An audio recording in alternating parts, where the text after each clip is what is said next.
हम सबन की कामना कहा है कि निकुंज की प्राप्ति हो, और वृंदावन में प्रकट निकुंज है श्री निधिवन राज, और वहीं निधिवन राज के सेवायत गोस्वामी आज पधारे हैं। श्री ठाकुर जी के सेवायत आए हैं श्री राधेश गोस्वामी जी और श्री शिवम गोस्वामी जी, हमारे बिहारी जी के निधिवन राज के सेवायत आए हैं। प्रेम से भाव से सब लोग ठाकुर जी को स्मरण करते हुए, हाँ यमुना जी के पार जाके ठाड़ो मारे से, ओ यमुना जी के पार जाके ठाड़ो मारे से, हे बजाए गयोरी, बजाए गयोरी, बजाए गयोरी, बजाए गयोरी, मेरे अंगना में वंशी बजाए गयोरी। ओ छोटो सो कन्हैया के बड़े बड़े ने, बड़े बड़े ने, यमुना जी के पार जाके ठाड़ो मार से, छोटो सो कन्हैया के बड़े बड़े ने, बड़े बड़े ने, यमुना जी के पार जाके बोलो नंद के लाला की।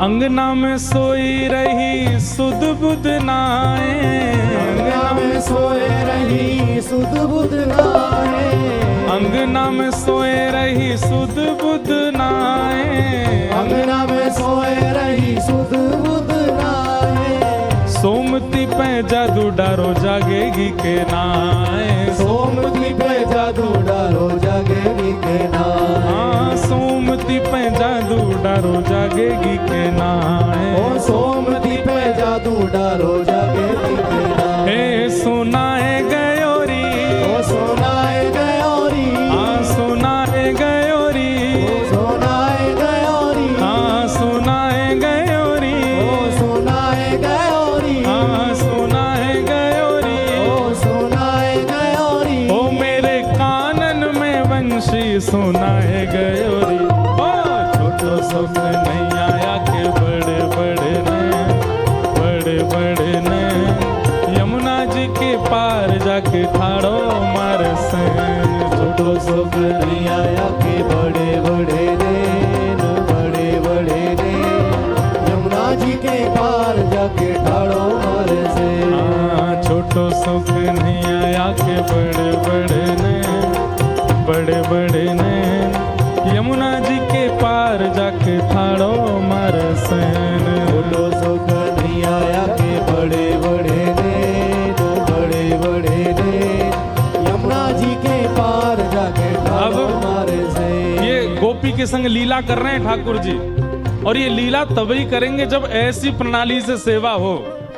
गोपी कहा कह रही है, यमुना के तट गई भरण को गागर, यमुना के तट गई भरण को गागर, यमुना के तट गई भरण को गागर, यमुना के तट गई भरण को गागर, पीछे ते आए गए नटवर नागर, पीछे ते आए गए नटवर नागर, हाँ पीछे ते आए गए नटवर नागर, पीछे ते आए गए नटवर नागर। बाकी की गोपी बोली फिर कहाँ भयो, तू यमुना जल भरवे गई फिर कहाँ भयो? बोले पीछे ते आए के बोले, अरे गोपी तो मैं तो बड़ी बास आ रही है, तू नहावे धोवे नहाए। मैंने की अरे लाला मैं नहा के आई हूँ। ना ना तू नहाई ना, रुक जा तो नहाऊंगा। और कहा करके गए, हाँ भिगोए गयोरी, ओ भिगोए गयोरी, हाँ भिगोए गयोरी, ओ भिगोए गयोरी, ओ भिगोए गयोरी, ओ भिगोए गयोरी, हाँ भिगोए गयोरी, भिगोए गयोरी, ओ मेरी सगरी चुनरिया भिगोए गयो रे। छोटो सो कन्हैया आके बड़े बड़े ने, बड़े बड़े ने यमुना जी के पार जाके ठाड़ो मारे से। वो छोटो सो कन्हैया आके बड़े बड़े ने, बड़े बड़े ने यमुना जी के श्री राधा रमण लाल की हो।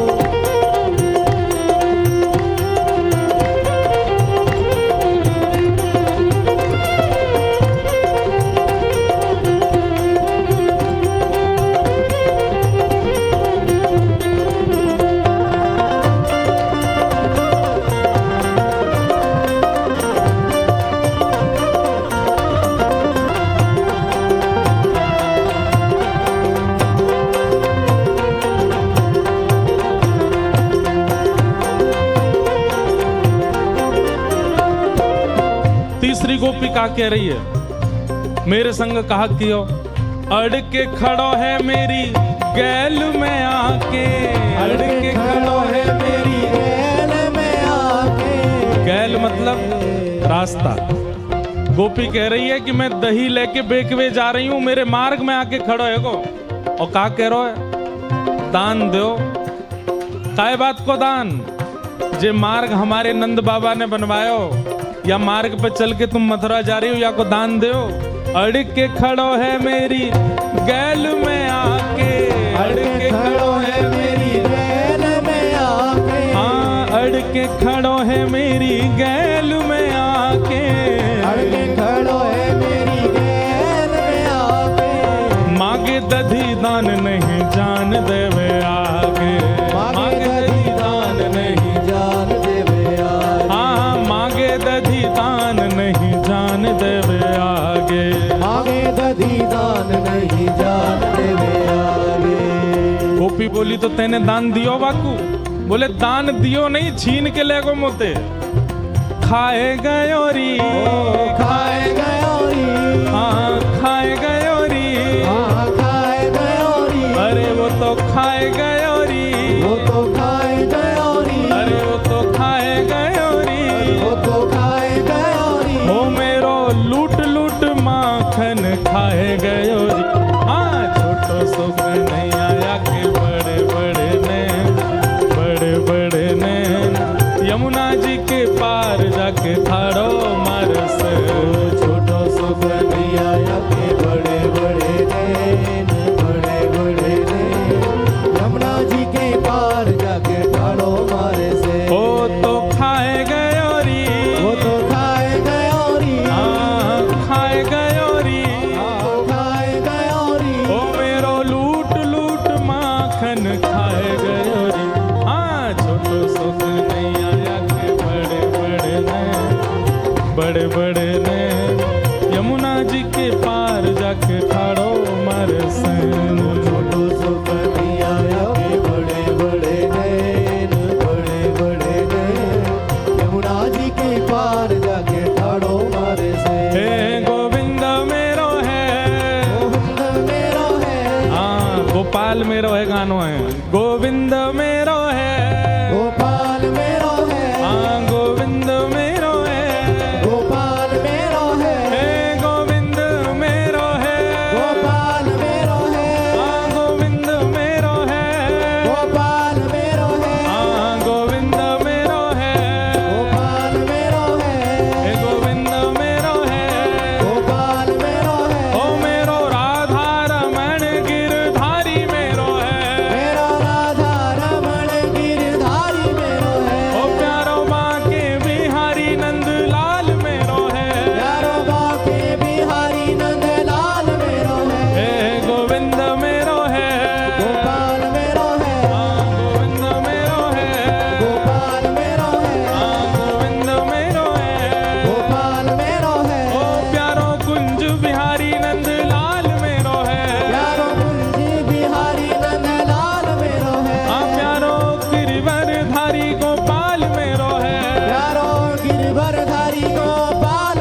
यमुना जी के पार जाके ठाड़ो मार से यमुना जी के पार जाके ठाड़ो मार से हाँ भिगोए गयोरी ओ भिगोए गयोरी हाँ खाए गयोरी हाँ खाए गयोरी हो मेरी लूट लूट मटकी को खाए गयोरी छोटो सो कन्हैया आया के बड़े यमुना जी के पार जाके ठाड़ो मार सेन छोटो सो कन्हैया के बड़े बड़े नैन बड़े बड़े नैन यमुना जी के पार जाके ठाड़ो मार सेन। ऐसे श्री गुसाई विठलनाथ जी ने सेवा प्रणाली विराजमान की।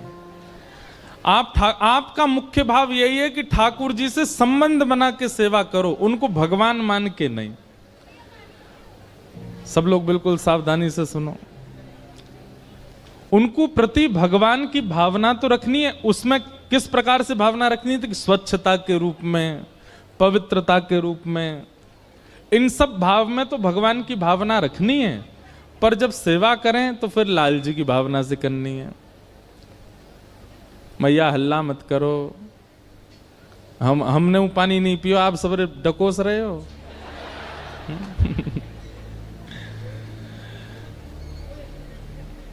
तो एक बार की एक अद्भुत लीला, हमारे भारत में एक रामायण के बहुत अच्छे वक्ता हुए श्री राजेश रामायणी जी महाराज, सशरीर तो अभी विराजमान नहीं है, पर उन्होंने इस लीला को एक बार सुनाया था। परंतु ये लीला मुख्य रूप से गुसाई श्री विठलनाथ जी की है। उन्होंने इस लीला को ऐसे सुनाया कि बरसाने के एक व्यापारी थे, उनकी कोई पुत्री नहीं थी, उन्होंने किशोरी जी को अपनी पुत्री माना। पर ये लीला ऐसे है, भक्तमाल जी में वर्णन है कि गुसाई श्री विठलनाथ जी के 7 पुत्र थे। कितने पुत्र थे? 7। और 7 पुत्रों के ब्याह हो गए तो कितनी बहू? 7 बहू। तो एक बार गुसाई श्री विठलनाथ जी ने एक चूड़ी पहनावे वारी से कही, हमारे घर चली जाओ, 7 बहू हैं, उनको चूड़ी पहनाया। लेकिन गुसाई श्री विठलनाथ जी ठाकुर जी को भी तो अपना लाला मानते हैं। तो 7 बहुओं ने चूड़ी पहनी, सबन ने चूड़ी पहन ली। जैसी सब गईं और सब भीतर चली गई, वो चूड़ी वारी जैसी वहां से जान लगी, इतने में ही एक अत्यंत सुंदर सुकुमारी छोटी सी लाली आई गई और आकर के बोली, सबन को चूड़ी पहनाई दी, मोय भी तो पहनाओ, मैं या घर की सबसे बड़ी बहू हूं। तो चूड़ी पहनाई वाली जोड़ते हंसी, बोले इतनी बड़ी बड़ी बहू तो चूड़ी पहन गई, नेक सी छोरी कह रही है मैं सबसे बड़ी बहू हूं। लेकिन उसकी रूप माधुरी को देख करके, उनके मुख की कांति को देख करके वो स्तब्ध रह गई।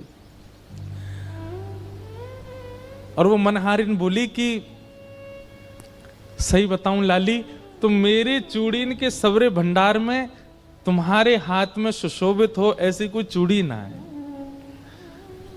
कभी कोई व्यापारी ऐसा कह नहीं सकता कि आप पर जचे ऐसी साड़ी मुझ पे नहीं, ऐसे वस्तु मुझ पे नहीं, ऐसे कपड़े मुझ पे नहीं। कोई व्यापारी कहता है ऐसा? व्यापारी का स्वभाव क्या होता है? अरे ये पहन के निकलोगे महाराज सब आपको ही देखेंगे, लो पहनो। व्यापारी तो अपनी चीज बेचना चाहता है। परंतु उन एक सी लाली को देख करके वो मनहारन कह रही है, नेत्रों में आंसू भराए, वो लाली तेरो स्वरूप इतना सुंदर है, तेरे हाथ इतने सुंदर है, तेरो मुखमंडल इतना सुंदर है, मैं तो हस्तकमल देख करके न्यौछावर रह गई हूं। वास्तव में तो मेरे पास तो पहनावे वाली कोई चूड़ी है ही ना है। तो सामने बैठी नेक सी लाली को मुख उतर गए हो। सबरी बहुवन ने चूड़ी पहन ली, मैं घर की सबसे बड़ी बहू, मैं बिना चूड़ी के कैसे रहूं?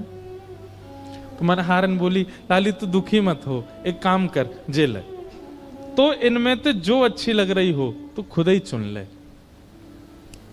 और नन्ही सी किशोरी जी अपने हाथन से चूड़ी निकाल रही हैं और निकार के स्वयं नहीं पहननी, वाकू दे रही हैं, लो पहनाओ।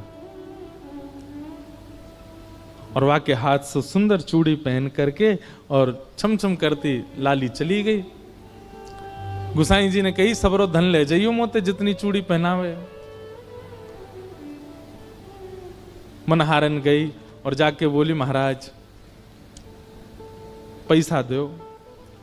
बोले 7 बहुवन के 2-2 हाथ, 14 हाथन में चूड़ी पहनाई वा के हिसाब से बता दे। बोले 14 नहीं 16। बोले 16 कैसे?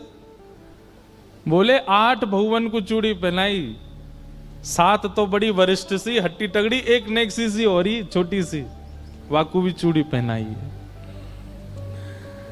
गुसाई श्री विठलनाथ जी बोले झूठ। गुसाई श्री विठलनाथ जी बोले झूठ बोल रही है।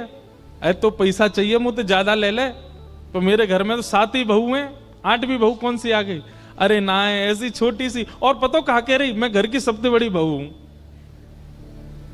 वहां को तो मुख देख करके, और उनको तो मैंने चुन के पहनाई, पर वो तो खुद ही चुन के पहन के गई है। और वहां को तो मैं दोगुना पैसा लूंगी आपसे। भैया हल्ला मत करो, सब लोग ध्यान से। गुसाई जी बोले तू झूठ बोल रही है, ऐसा है ही ना है।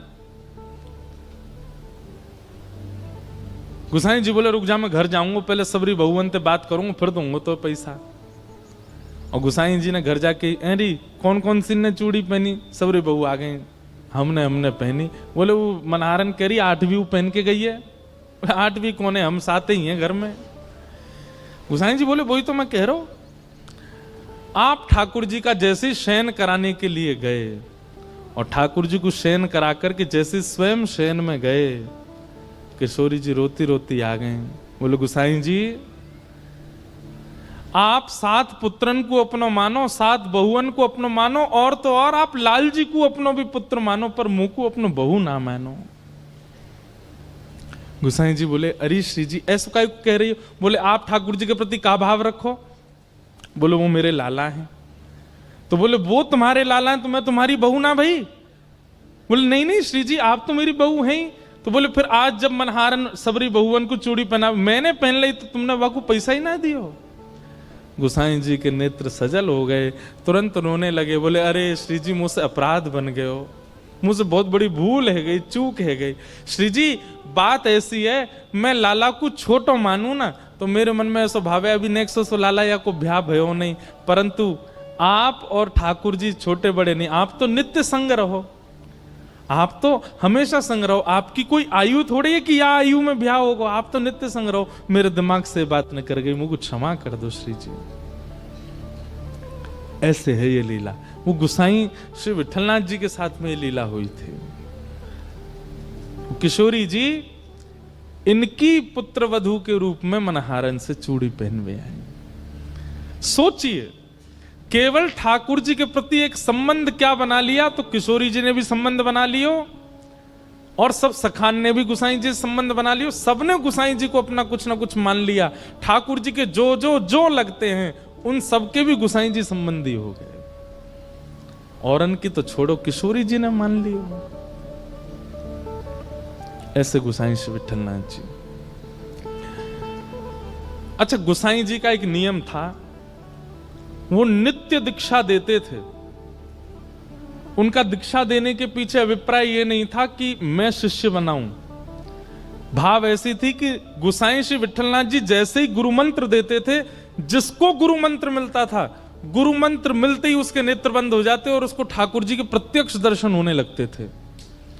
तो उनकी भावना ऐसी थी कि मैं नित्य एक वैष्णव को तो ठाकुर जी के चरणों से जोड़ूं, उसके बाद ही जलपान करते थे, कुछ खाते थे। इसके पीछे उनकी भावना ऐसी नहीं थी बहुत चेला बनाने हमको, नित्य ब्रह्म संबंध करते थे। इसलिए गुसाई श्री विठलनाथ जी के बहुत शिष्य हैं। रत्नावती जी का चरित्र हम सुन रहे थे, वो भी गुसाई जी की शिष्या थी। और अब ऐसे स्मृति में आ नहीं रहे नाम, लगभग गुसाई जी के, रसखान गुसाई जी के शिष्य, गुसाई विठलनाथ जी के शिष्य। और ताज बेगम, ताज बेगम का चरित्र हमने 1-2 बार कहा है। आज किसी ने मुझे लिख के भी दिया, एक महाराज उनका पद गा दीजिएगा ताज बेगम का। अकबर की पत्नी थी ताज बेगम, उसने जब से ठाकुर जी को देखा वो तो ऐसी बीमार पड़ने लगी कि सब वैद्यों ने आकर के उसका उपचार किया लेकिन वो ठीक नहीं हुई। तब अंत में अकबर ने कहा, बेगम आपको ऐसा कौन सा रोग हुआ, किसी वैद्य से आप ठीक नहीं हो रही हो? बोले आप समझोगे नहीं। बोले नहीं नहीं बताओ। बोले कृष्ण प्रेम का रोग है और इसका उपचार केवल कृष्ण दर्शन है और कुछ नहीं। मैं आपसे प्रार्थना करना चाहती हूं कि आप मुझे दिल्ली से मुक्त करके आगरा में छोड़ दें, वहां से वृंदावन पास है, मैं नित्य हुआया करूंगी। अच्छा एक और बात, अकबर जो था ना, ये भी गोसाई श्री विठलनाथ जी और स्वामी श्री हरदास जी इनको बहुत मानता था। प्रसंग आता है कि अकबर का जो जहां वो नमाज पढ़ता था, जो उसका पूजा घर था, वहां 5 चित्र लगा रखे थे उसने। उसमें एक स्वामी श्री हरदास जी का जो चित्र मिलता है ना, हाथ में वीणा लेकर के, एक तारा लेकर के और जो बैठे, वो चित्र अकबर ने ही बनवाया था। क्योंकि अकबर के मन में हमारे स्वामी श्री हरदास जी को देख करके ऐसा वैराग्य आया, वो सब छोड़ करके निधिवन राज में ही रहना चाहता था, स्वामी जी की सेवा में। स्वामी जी बोले, जे अगर यहाँ रहेगो तो या के चक्कर में दुनिया भर के सबरे लोग यहाँ आएंगे, पूरे वृंदावन को रूप बिगाड़ देंगे। तो स्वामी जी ने उसको आज्ञा की, भैया सुनो, तुम वृंदावन में मत रहो, तुम तो दिल्ली रहो, तुम तो राज शासन ही करो। तो वो बोला, स्वामी जी मैं आपके रूप को देखे बिना रह नहीं सकता। तब किसी ने कही, बोले देखो आप पे तो बड़े बड़े चित्रकार हैं, स्वामी जी का एक चित्र बनवा लो, अपने पास रखना। तब अकबर ने स्वामी जी का चित्र बनवाया और चित्र लेकर के दिल्ली गया, और जहां वो नमाज करता था वहां पर उसने 5 भक्तों के चित्र रखे। उसमें गोसाई विठलनाथ जी, स्वामी श्री हरदास जी और संभवतः भक्तिमती मीराबाई, ऐसे गोस्वामी तुलसीदास जी, ऐसे 5 चित्र थे उसके पास। अपनी नमाज आदि करता था, उसके बाद 5 भक्तों को प्रणाम करता। अकबर पर कृपा तो थी संतों की। तो अकबर की जो ये पत्नी थी ताज बेगम, इनको वृंदावन आने की बड़ी रुचि थी, तो ये वृंदावन कभी कभी जाती थी। एक बार इन्होंने जाकर के गोसाई श्री विठलनाथ जी से कहा, ऐसा कोई मंत्र दे दीजिए कि मेरे पति मेरे वश में हो जाएं, और वश में करके मुझे कुछ और नहीं करना, बस उनसे यह कहलवा देना है कि तुम सदा के लिए वृंदावन चली जाओ। ऐसा कोई ताबीज बना दो, गंडा बना दो, मंत्र दे दो जिससे मेरे पति मेरे वश में हो जाएं। तो गोसाई श्री विठलनाथ जी ने भोजपत्र पर कुछ लिखा और लिख करके उसको ताबीज में डाल करके और ताज बेगम को पहना दिया। ताज बेगम जब दिल्ली आई तो उसके गले में अकबर की अन्य पत्नियों ने जब ताबीज देखा तो उन्होंने अकबर के कान भर दिए, बोले कि हमें पता चलिए गुप्तचरों से आपको अपने वश में करके, और ये कुछ षड्यंत्र करना चाहती हैं अपने भाइयों को पूरे भारत का राज शासन दिलाने के लिए। गोसाई श्री विठलनाथ जी से ताबीज बनवा के आई है ताज बेगम, ताकि आपको वश में कर सके। अकबर तो अकबर है, उसके लिए कोई रोक टोक थोड़ी, तुरंत पहुंच गया ताज बेगम। बोले ये ताबीज खोल के दिखाओ, उसमें क्या लिखा है। पढ़ा तो ताज बेगम ने भी नहीं था उसमें लिखा क्या है, पर गोसाई जी ने उसमें लिखा था, यंत्र मंत्र और तंत्र सो भूल करो जन कोय। बोले भैया यंत्र मंत्र तंत्र तोना टोटका इन सब में ज्यादा विश्वास मत करो। तो और अगली पंक्ति क्या लिखी थी, पति कहे सोई कीजिए, पति जो कहे वो करिए, वह आप ही वश होए। गोसाई जी ने लिखा था तंत्र मंत्र पर विश्वास मत करो, पति की बस आज्ञा मानो, पति की आज्ञा मानने लग जाओगे वो अपने आप ही आपका हो जाएगा। इस बात को पढ़ करके अकबर को इतना अच्छा लगा, बोले देखिए इन्होंने कितनी अच्छी बात लिखी, तंत्र मंत्र पर भरोसा मत करो, पति की आज्ञा मानो, पति जो कहे उससे अपने आप ही पति आपका हो जाएगा। तुरंत ताज बेगम को लेकर के वृंदावन गया और गोसाई श्री विठलनाथ जी को जाकर के उसने प्रणाम किया। उसने कहा महाराज मैं कुछ देना चाहता हूं। तब गोसाई श्री विठलनाथ जी ने कही, बोले काम करो, हमारे श्रीनाथ जी के लिए गौचारण के लिए भूमि प्रदान करो। 500 एकड़ जमीन अकबर ने श्रीनाथ जी और नवनीत प्रिया जी के गौचारण के लिए प्रदान की। आज भी गिरिराज जी में गौचारण भूमि जो है ये अपना पारासौली, चंद्र सरोवर आदि ये सब अकबर ने ही प्रदान किए थे ठाकुर जी को। एक दिन ताज बेगम का इतना प्रेम ठाकुर जी के प्रति देख करके अकबर ने कहा, देवी आप क्या चाहती हैं? बोले हमको सदा के लिए वृंदावन छोड़ दो। और अकबर ने ताज बेगम को वृंदावन छोड़ दिया। गुसाई जी की शरण में रह करके उसको मंदिर में तो जाने नहीं दिया जाता था क्योंकि म्लेच्छ थी। खिड़की से दर्शन करती थी श्रीनाथ जी का, खिड़की से दर्शन करती ठाकुर जी का। दर्शन कर करके उसकी ऐसी स्थिति हो गई कि अब ताज बेगम दर्शन नहीं करती है। ताज बेगम मन में सोच लेती है, आज ठाकुर जी ने पीली पोशाक पहनी होगी, टेढ़ा मुकुट पहना होगा, मुकुट पर सेहरा बांधा होगा, मोतीन के श्रृंगार धारण किए होंगे, आज ठाकुर जी को गुलाब का इत्र लगा होगा, कंठ में मोगरा की माला पहनी होगी। मन में सोचती थी, दर्शन करने नहीं जाती थी। और जो दर्शन करके आते उनसे पूछती, आज ठाकुर जी कैसे श्रृंगार में जरा बताना। तो कहते आज ठाकुर जी ने पीली पीताम्बरी पहनी है, पाग पे सेहरा पहना है, मोती की लड़ धारण करी है, गले में मोगरा की माला पहनी। और ये सुनकर के ताज बेगम नाचने लगती थी। क्यों? अब उसको मंदिर जाने की आवश्यकता नहीं है, वो अपनी कुटिया में बैठे बैठे चिंतन करती है और ठाकुर जी वैसे ही श्रृंगार में होते हैं। गुसाई श्री विठलनाथ जी की तो इसलिए वो ब्रह्म संबंध देते थे, रोज दीक्षा देते थे। क्यों? उनके दीक्षा देते ही जो वैष्णव दीक्षा लेता था उसको तुरंत ठाकुर जी का दर्शन अनुभव होने लग जाता था। और नियम बना लिया कि जब तक दीक्षा एक वैष्णव नहीं बनाऊंगा तब तक जलपान नहीं करूंगा। तो एक बार क्या हुआ, आज पता नहीं क्या ऐसा योग था, बहुत आया नहीं, मध्याह्न का समय हो गया, गुसाई जी भूखे बैठे। क्यों? रोज ब्रह्म संबंध देते हैं फिर कुछ पाते हैं। तभी आप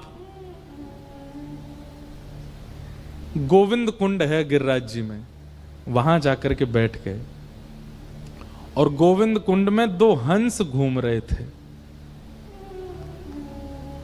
आपने मन में विचार किया, आज तक मानवों को ठाकुर जी का दर्शन कराया है ब्रह्म संबंध देके, इन जीवों का भी तो अधिकार है।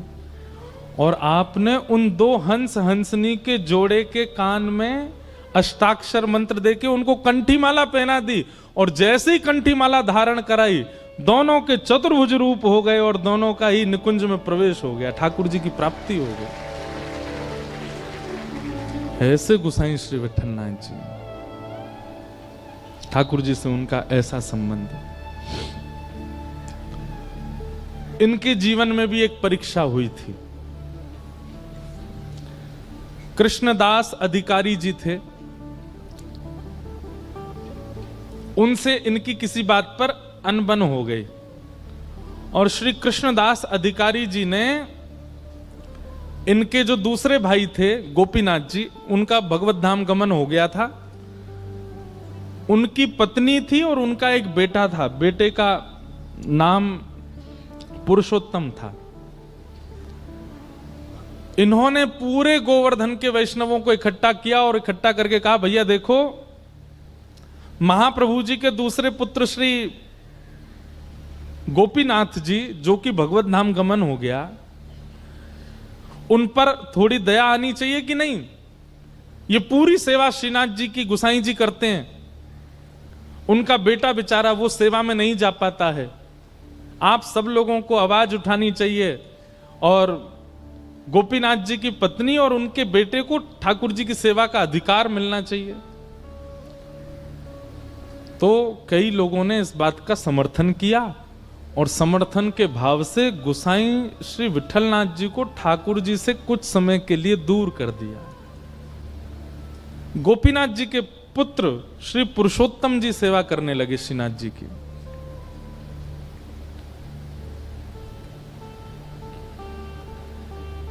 सेवा से दूर किया, गुसाई श्री विठलनाथ जी उसमें राजी थे, कोई बात नहीं। लेकिन कृष्णदास अधिकारी जी ने यह नियम बना दिया कि आप मंदिर ही नहीं आओगे, ठाकुर जी का दर्शन भी नहीं करोगे। अच्छा, ये सब लीला श्रीनाथ जी ने ही प्रकट की थी। हमने एक बात कही ना, ठाकुर जी सीधो सीधो तो कछु चलन देंगे ही नहीं, कछु ना कछु परीक्षा तो सबकी कराते ही कराते हैं। ठाकुर जी पूरे विश्व को बताना चाहते हैं कि गोसाई जी का प्रेम कैसा है, इसलिए वियोग का ये एक नाट्य किया गया।